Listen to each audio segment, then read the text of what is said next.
Hello everyone, welcome to a new video. Generally আমার ভিডিওর শুরুটা কখনো এরকম হয় না, কিন্তু লাস্ট 3 মাস ধরে অনেক জিনিসপত্র আমি শুনি, প্রায় অনেক সময় শুনি। কখনো অন লাইভ শুনি, কখনো অন্য অন্য অন্য মানুষদের থেকে শুনি, কিন্তু কখনো সেটা নিয়ে কিছু বলবো ভেবেছিলাম, বলবো না যে ভাবিনি, কিন্তু এটাও ভেবেছিলাম যে সঠিক সময়। তো মানুষের সবসময় সব জিনিস সমানভাবে যায় না, সবসময় ভালো সময় থাকে না, বা সবসময় মেন্টাল হেলথ খুব সুস্থ থাকে না। সেরমভাবেই মানুষের এক একটা জীবনের যেরকম এক একটা ফেজ থাকে, আমার জীবনের এই ফেজটা একটু টানাপোড়েনের মধ্যেই কাটছিল। কেন? তার কারণ হচ্ছে, যেরমভাবে দেখবে যখন যারা বিশেষত যাদের একজন ভাই বা বোন রয়েছে তারা বেশি রিলেট করতে পারবে, যখন তুমি বাড়ির হয়তো বড় হও বা বাবা মার বড় সন্তান হও, তারপর যখন নতুন কেউ আসে তখন মনের মধ্যে না একটা ইনসিকিউরিটি থাকে, বা বাবা মার মনের মধ্যে এই জিনিসটা থাকে যে একজন অলরেডি বড় হয়ে গেছে, কিন্তু আরেকজনকে বড় করতে হবে, আরেকজনকে মানুষ বানাতে হবে, আরেকজনের প্রতি দায়িত্বটা ওই মোমেন্টে তাদের একটু বেশি থাকে। আমার ক্ষেত্রেও জিনিসটা ঠিক তাই। আমার মেকআপ, এই সন্তানটা আমার বড় সন্তান। শুধু সন্তান না, আমার ভালোবাসা, ভালো লাগা, মন খারাপের মন ঠিক করার জায়গা, আমার প্যাশন, এভরিথিং, ইনকাম সোর্স, সব কিছু। আর এই যে শাড়ির বিজনেস, সেটা কিন্তু আমার দ্বিতীয় সন্তান। কারণটা হচ্ছে, এত কিছু কেন বলছি তার কারণ, প্রচুর সময় প্রচুর জনের কাছে বা ভায়া অনেক কিছু শুনতে পাই যে ওর মনে হয় মেকআপটা আর চলছে না, মেকআপ থেকে বোধহয় টাকা ইনকাম হচ্ছে না, সেই জন্য শাড়ির বিজনেসে ঢুকেছে।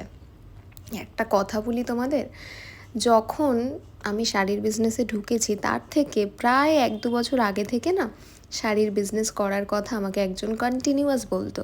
আর তখন ঠিক এই ভয়টাই আমি পেতাম যে হয়তো লোকে ভাববে যে বোধহয় আর মেকআপটা করছে না, বোধহয় আর মেকআপের কাজ আসছে না। তারপর একটা সময় ভাবলাম, আজকালকার শুধু মেয়ে বলবো না, মেয়ে ছেলে সবারই মাল্টিপল ইনকাম সোর্সেস থাকাটা উচিত, শুধু দরকার না। আর সেখান থেকেই এই এত বছর, 1.5 বছর ভাবনা চিন্তার পর শাড়ির বিজনেস। তো যে সন্তান অলরেডি বড় হয়ে গেছে, অলরেডি তার একটা পরিচিতি রয়েছে, সে নিজে অলরেডি জানে শোনে সবাই, তার থেকে যাকে আমি নতুনভাবে এনেছি তাকে লালন পালন করার দায়িত্বটা বোধহয় আমার একটু বেশি। আর সেই জন্যই রিসেন্ট টাইমে তোমরা আমার প্রোফাইলে মেকআপের থেকে শাড়ির ফটো, শাড়ির ভিডিও, শাড়ির রিলস, শাড়ির লাইফ বেশি দেখতে পাও। তার মানে কখনোই এটা নয় যে একটা প্রফেশনকে ছেড়ে আমি আরেকটা কাজে নেমেছি, একদমই তা নয়। যাই হোক, তো প্রথমে যেটা তোমরা দেখলে যে আমি একটু ইমোশনাল হয়ে গেছিলাম, তার কারণটা হচ্ছে, আমি সবসময় প্রলয়কে একটা কথা বলি যে আমি হলাম ইউনিভার্সের চাইল্ড। আমার যখন খারাপ সময় থাকে বা যখন আমি বুঝতে পারি না কি করব, কোনটা ঠিক কোনটা ভুল, তখন ইউনিভার্স কোথাও না কোথাও থেকে একটা ইশারা দেয়, বা বলতে পারো নিজে থেকেই বলে, শুধু ইশারা নয়।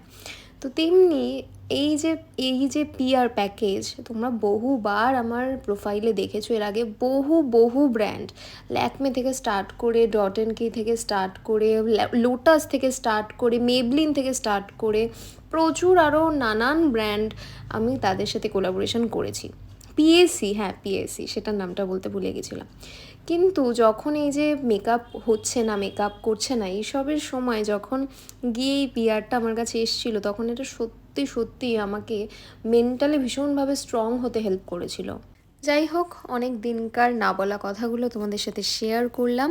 হ্যাঁ, মেকআপের কাজ যেরকম চলছিল একদম সেরকমই চলছে, শুধুমাত্র এখন কোথাও গিয়ে প্রোফাইলে সেই কাজের আপডেটটা দেওয়াটা একটু পজ আছে, কিন্তু চিন্তা করো না, মাস তো চলেই আসলো, সেই কাজগুলোও কিন্তু তোমরা খুব শিগগিরই দেখতে পাবে। আর যারা আমার শুভাকাঙ্ক্ষী, তাদের যে আমি এই কথাগুলো বলিনি, তারা খুব ভালো করেই সেটা জানে। যারা পিছনে গিয়ে কথা বলে নিজেদের অনেক সময়, তাদের জন্যই শুধুমাত্র আজকের এই ভিডিওটা। আজকের মতো তাহলে চলো, টাটা।